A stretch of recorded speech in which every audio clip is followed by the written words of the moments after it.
Welcome to the 2025 NCAA West Regional at Chase Center in San Francisco. We'll get started with Maryland head coach Kevin Willard momentarily. But a few reminders first. As a courtesy to your fellow media members and team participants, please silence your phones. Please provide your name and affiliation each time you ask a question during the press conference. If you're joining on Zoom, please use the raise hand function for questions. We'll address all questions in the room first, followed by Zoom. And recording press conferences on cell phones or cameras is prohibited. Thanks for those understandings, and we'll get started with Kevin here shortly.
Coach, welcome. Get you right over here. Yeah, thank you.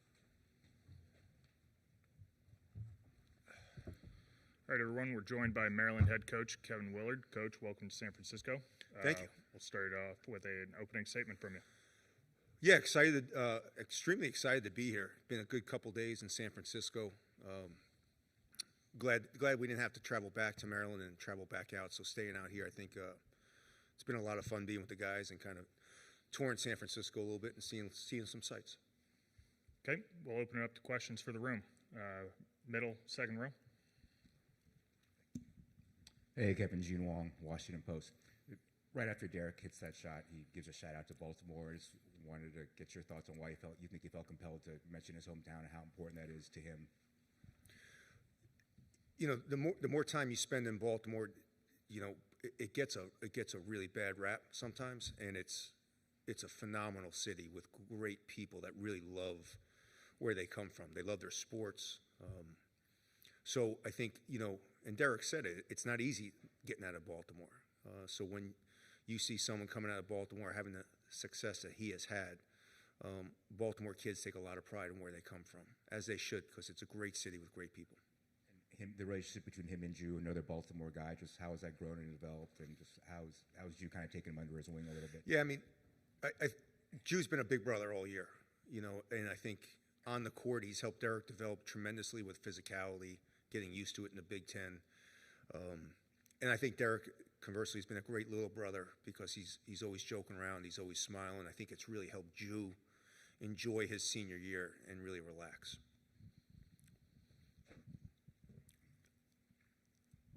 Yeah, Kevin Brockway, Gainesville Sun. Coach, Florida's a team that plays about 8 or 9 deep. I'm just curious, and you've relied heavily on your starters for minutes. I'm just curious about that aspect of the matchup and what's going to be required of your starters stamina-wise, to deal with Florida in that? No, regard? yeah, we're gonna have to play all four of our bigs for sure. I think they remind me a lot the way they run of Michigan State, and how Michigan State brings four big guys in and just tries to wear you down. I think Florida does the same thing. They shoot the basketball much better than the Michigan State team does. I think it's the biggest difference. But we're gonna have to play all four bigs. There's just no way Derek and Jew are going to be able to log 36 minutes against this team. They run consistently. They're fresh. They're as good as a basketball team as I've seen on film all year. Lindsay Schnell, The Athletic. Kevin, I'm curious, what makes Jew a good rebounder besides the fact that it runs in the family? I don't know. To be perfectly honest, I think you'd have to ask him that. He did. I don't know. I mean, I would say probably playing one-on-one with Angel all those years. I mean, they both have tremendous motors. They're both highly competitive.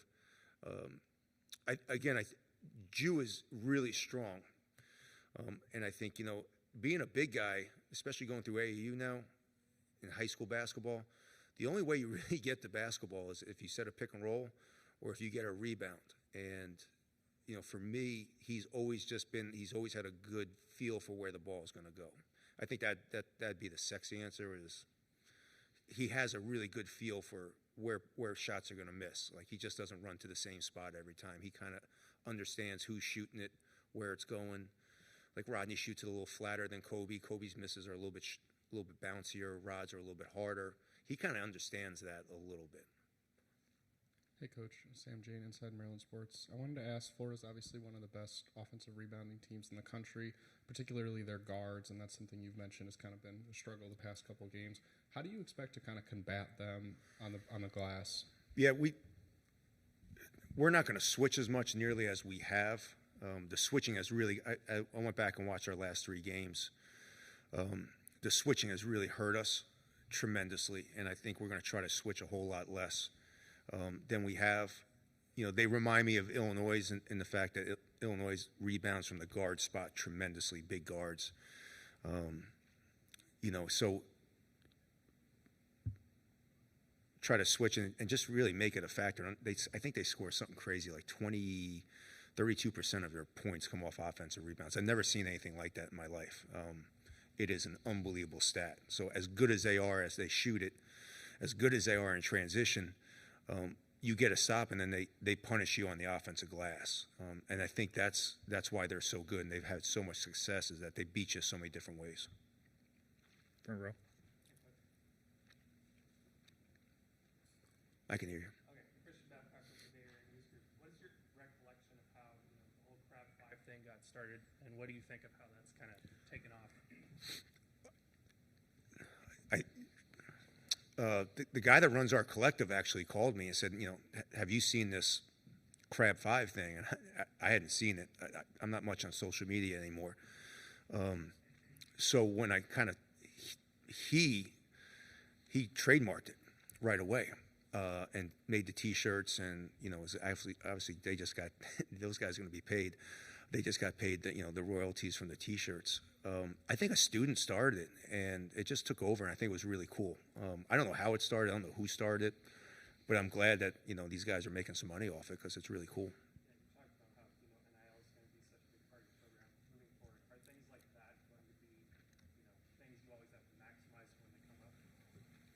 I think things like that are true NIL. I actually think is what originally what the rule was kind of. I think it's really cool when you actually make money off your name, image, and likeness instead of us just paying them. So I think it's great. I think you got to always look for opportunities to kind of do that. Yes. Kyle Goon, Baltimore Banner. Kevin, obviously, you've been very open the last week about trying to get greater NIL share, revenue share. I'm sure you saw Mike Loxley yesterday said he would prefer to keep some of these issues in-house. Why have you felt like kind of bringing this discussion in the open has been the best way to advocate for your program? Well, I mean, I'll be honest. I think our biggest thing is we got to stop Clayton. He's really good. He shoots the basketball going left 48%. He shoots it right going at like 38%. So really, the last couple of days, trying to come up with a game plan to stop, Clayton, because I just think he's one of the best guards in the country that we've seen. And then really, obviously trying to fix our rebounding woes have been at the top of my mind too. So, yeah, it's a big problem. Lindsay Schnell, The Athletic. I actually was going to ask you about Clayton, so let's roll off that. Hurley said last week that one thing that stood out to him was how quick Clayton's release is, which is impressive considering how small he is. He really understands how he needs to get the ball off. Does that jump out to you? Is there a player that he reminds you of? Yeah, I mean, one of them sitting right there, holding a trophy. Yeah, he reminds me of Steph a little bit of how good he is off the dribble. It really is amazing that he shoots the like we get a scouting report done by our analytical company, and he grades better than any player that they've ever had analytically, shooting the basketball off the dribble, going right, off the dribble, going left. If you go under pick and rolls, what he shoots, it's almost an amazing stat of how good he is. He just has that, and when you watch him on film, what I love about him is like if he misses 3 in a row, his body language and it don't matter. Like a lot of kids get a little sensitive when they miss 2 or 3 in a row. He's just going to keep coming right at you, and I think that's what makes him such a great shooter is that he has so much confidence in himself that he's going to make the next one. Coach, you obviously went on the radio last night or yesterday and talked about kind of working with somebody in the athletic department. I just wanted to know if there were any updates that you had for us about it. Yeah, we're playing Florida. It's a big matchup for us. Like this is all about the Sweet 16 and these guys enjoying this as much as possible. I've enjoyed it tremendously. I do love this town. It's a great town, great food. Got to have dinner with PJ Carlissimo last night, which is, I think, always a lot of fun. The stories we get to tell about Seton Hall. And Chris Mullen joined us. Coach Van Gundy joined us. We had a great time last night. Ed Lee with Baltimore Sun. Kevin, you mentioned how many of the guys on this team have not played in the NCAA tournament. This being the first time in the Sweet 16, is that an area of concern for you, or is it perhaps more liberating if these guys are not unfamiliar with this stage and maybe can play a little bit more freely? No, I'm hoping by now, the first 5 minutes of Grand Canyon, I was a little nervous because these guys were all a little nervous besides Jew. And then I thought the Colorado State game I thought was just, a regular, really good basketball game. But I thought the nerves had kind of gone away. So I'm sure they're going to be nervous. I hope they're nervous. It's a great opportunity. I mean, it's part of life is, having opportunities. You're going to be a little nervous. You're going to be a little excited. And I think that's great. I think that's part of what makes this tournament so unbelievable. They're going to remember being nervous when the tip comes tomorrow at 4:10.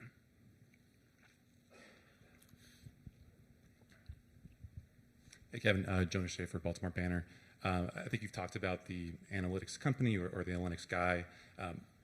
Is there anything you can share about just who that is, what that is, and maybe big takeaways about how it's kind of shaped your thinking about modern offense and the way that you guys want to play?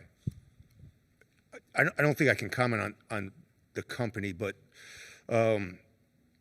so I've always been a data guy. The KenPom stuff, all that stuff. I think everything you can do to kind of get an edge helps. In the last 2 years, it's dramatically changed. I mean, it's all AI. I mean, his company has 50 computers in downtown Washington D.C. and there's no human bias whatsoever. It's not like, Clayton might go this way. The computer grades the game, so it's not a person typing. It's not like Synergy is graded by someone goes in there and grades it with Synergy.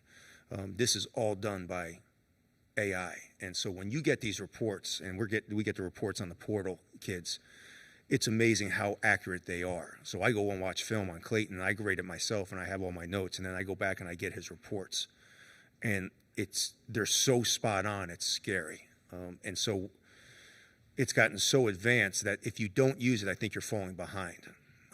And for us, it grades our offense, what plays I need to run for guys going to the right, what guys I should run early in the game, who plays better at the end of the game. I mean, it's deep, and I think it's been a great investment by and Damon was awesome. It was a great investment. He met with them, loved them. I think he's helped Locks with the football too. I think he's helped women's basketball too. So I think it's something that's we've invested in, and it's helped us tremendously. Got time for one more question. We'll go to the front row here. Coach, I'm just curious, with all this Crab 5 stuff, you mentioned you had a nice dinner in San Francisco. Do you like crab? Do your players like crab? We're known for crab around here a little bit. Just curious about that. So Juju loves crabs. Coach Cox loves crabs. I like crab cake. I feel like the whole process of going through and cracking the crab and peeling the crab and doing all that just to get, it's not that much crab.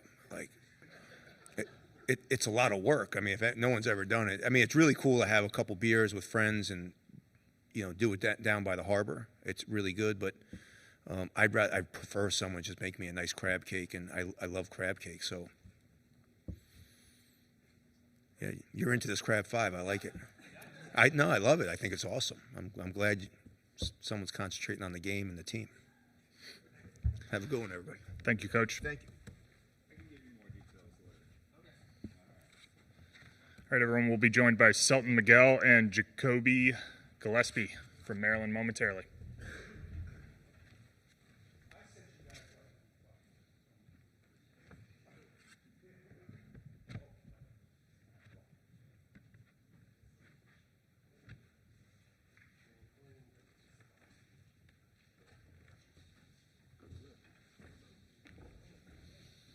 What's up, guys? Find your name right there.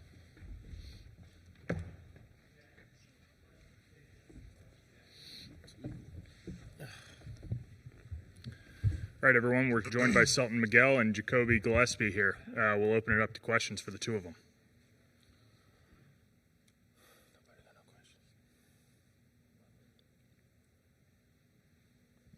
Middle. Lindsay Schnell, The Athletic.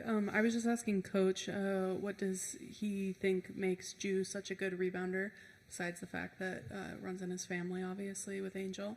What do you guys think, playing with him? I mean, I think he uses his body well. I mean, he's tall, and he's strong, so I feel like he just knows how to use his body, and he wants to get rebound. Yeah, same thing. I think he's always just right there. The ball just comes to his hand. So, Josh. Josh DeBell from AP. Just both of you guys, what it's been like being able to spend the whole week out here from Seattle to here and just not having to fly back and forth, and what's the experience been like the last couple of days, just having some time off here? Yeah, it's been fun just hanging out with our teammates, just team bonding. A lot of us never been to Cali, so it's been fun to get out here and see it and stuff. yeah, same thing. The weather is nice and the food is nice. And, yeah, we're in Cali. Janie? Hi, guys. Jeannie McCauley from Associated Press. What activities have you done, and what have you done away from the basketball court to sort of, keep everybody light and not feeling, too much just like it's a basketball trip? We had a lot of time to walk around where we at. We went to eat, little nice places, and then just enjoy each other, every moment we can without the basketball. Did you know it was so hilly in San Francisco? No, not yet. Did you get some hills? Yeah, I've seen a lot. I didn't know that, though. I didn't know coming here that it was hilly like that.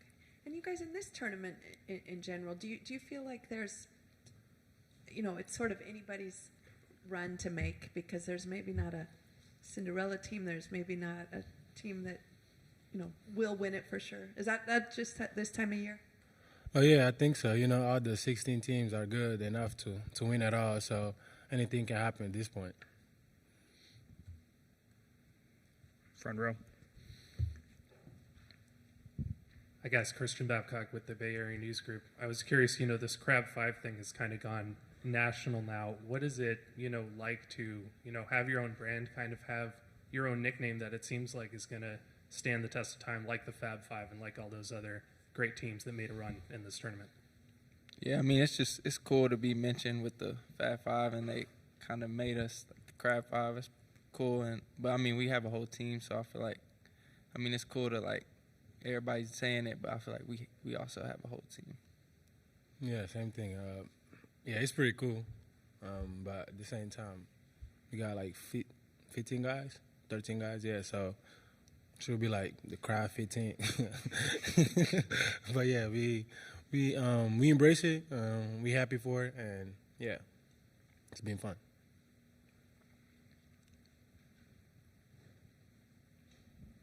Lindsay Schnell, The Athletic. We were talking to Coach about Walter Clayton Jr., how good he is, how quickly he releases the ball. What have you guys seen on film that stands out to you? Yeah, I mean, you gotta guard him. You can't give him no space. He gets the three off really quick, so we just gotta make sure he can't get to his spots. Yeah, he's a really good player, so we just gotta be on him all night. Further questions from the room? Hi guys, Chris Alvarez from ABC7 here in San Francisco. Welcome. You've been in a lot of different arenas in your time. I'm just curious your thoughts on Chase Center and playing in the house. The Warriors have won a lot here. Steph Curry plays here, so just your general thoughts on that. I think it's probably the best arena I've been in. So yeah. Yeah, I say the same. We're excited to play here. You know, it's a big, dream come true playing NBA arena. So, especially the Warriors. Rocco. Hey, Rocco Miller, Bracketeer.org. Sultan and Jacoby, I covered you both last year at Belmont in South Florida. It's been a year now. What's this year been like growth-wise and playing at this higher level of college basketball? It's been pretty fun, It's been pretty fun. Just because, it's a group of guys that came from different schools, and we all, got together to be here, We had this goal since June that we are going to come together and try to make the tournament. So it's been fun. We're not satisfied at all because we want more, but it's been really fun. We're grateful for it. Yeah, I mean, it's been fun just coming here with a whole bunch of – because there was a lot of transfers coming in together, so I feel like we all came in and had the same goal to play deep in the postseason. So I feel like we're finally here doing that. So, yeah, it's been fun. Ashley. Hey, guys. Ashley Adamson, Big Ten Network.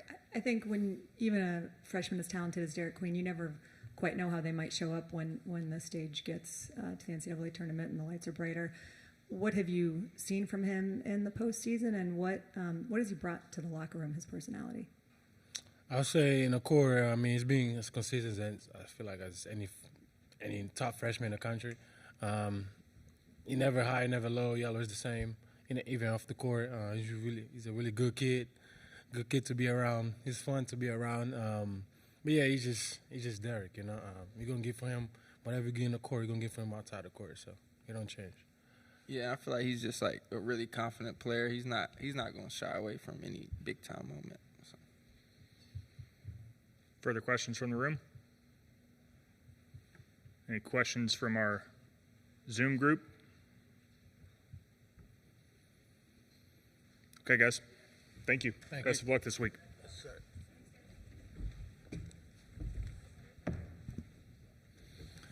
Everyone will be back with Florida starting at 1:10 p.m. A reminder that Hammond Communications will post a recording of this press conference in the NCAA Digital Media Hub. Transcripts will also be provided by ASAP shortly. Thank you.